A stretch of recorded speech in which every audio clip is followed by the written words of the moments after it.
Good morning, guys. I've got a really small window to get this review done. I have been a busy boy, and it is quite early on a Monday morning, and already I've cut myself shaving, as you can see, and it hasn't stopped bleeding.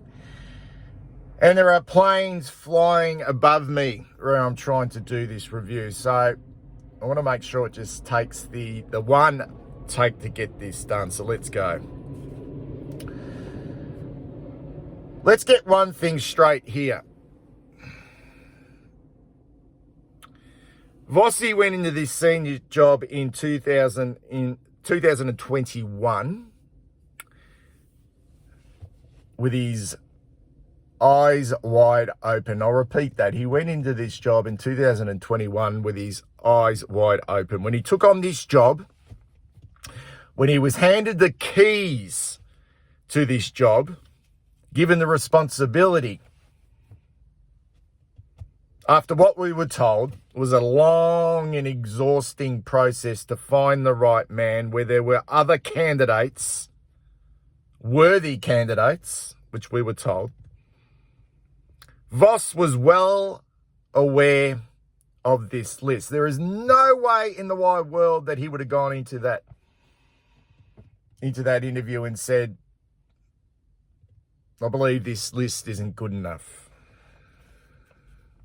Sure, he inherited this group of players, but there was never, and I mean never, ever mentioned that the list was no good to contend, to show growth, significant growth, to play finals, to win premierships.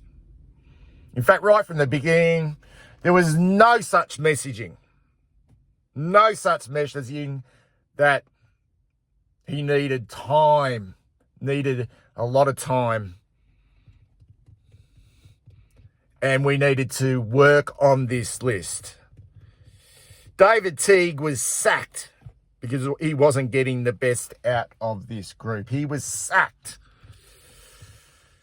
You can mount an argument that he went through the toughest period ever in the history of the game, given all the challenges associated to the pandemic and the hubs.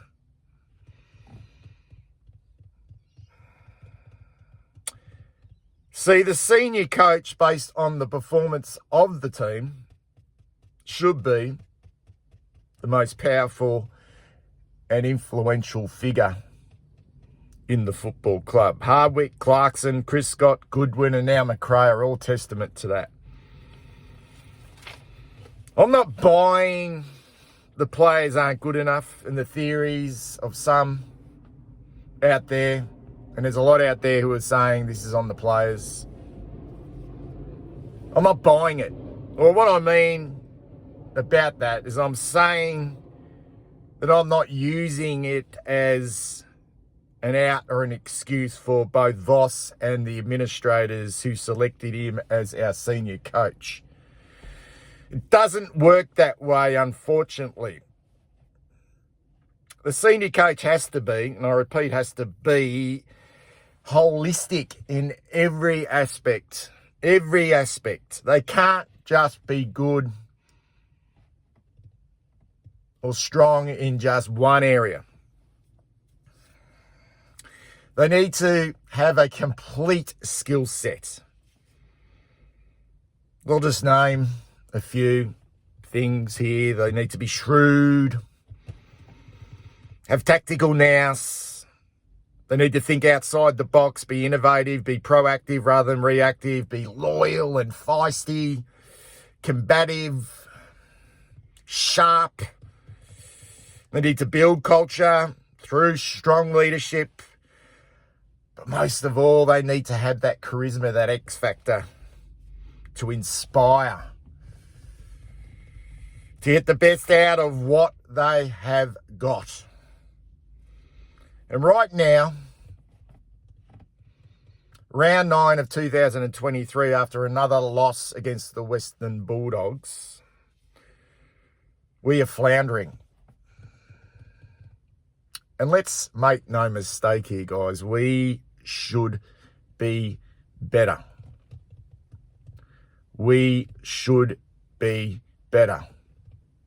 This is not about what Brad Lloyd said yesterday on the radio, that we want to be better or we want to play finals. Right now, we need to. We need to, not want to. We're no longer wanting to, we need to. So the messaging needs to change. We need to be better. And we are not. We are a mile off the pace. And the Western Bulldogs game once again just proved that. But it's not over yet. Well, not yet anyway. Maybe there still is time. There was that calamity, and this was Carlton this was Carlton in all its glory under Michael Voss and this current regime against the Western Bulldogs on Saturday night. There was the calamity of the first half. The inability to score, to dominate in certain aspects of the game. Absolutely horrendous. And then there was the fade out, which we've seen before. To not be able to close out a game. Classic Carlton. Don't know which was worse, the fade out or the calamity of the first half. But then there was the bit in between, which is probably more damning than anything. Because that just showed you what the players and maybe the coach are capable of. Maybe. So there's no out here. There's no out to say the players aren't good enough. So this has to come down. This has to come down to buy-in and coaching. It's as simple as that. I don't know how much time he's got left. Who knows? But this was never just about this was never about the list not being good enough, regardless of what I think. This is what we were told by the club, that the list was always good enough. So I'm not buying that excuse. I'm not buying that excuse. This is on the coaches. That performance on the weekend was on the coaches and the ability to get the best out of this group, because for a small part of that game they showed what they are capable of, but that's just not good enough. That's just not going to cut the mustard. It is as simple with that. But it's not over yet. Yet.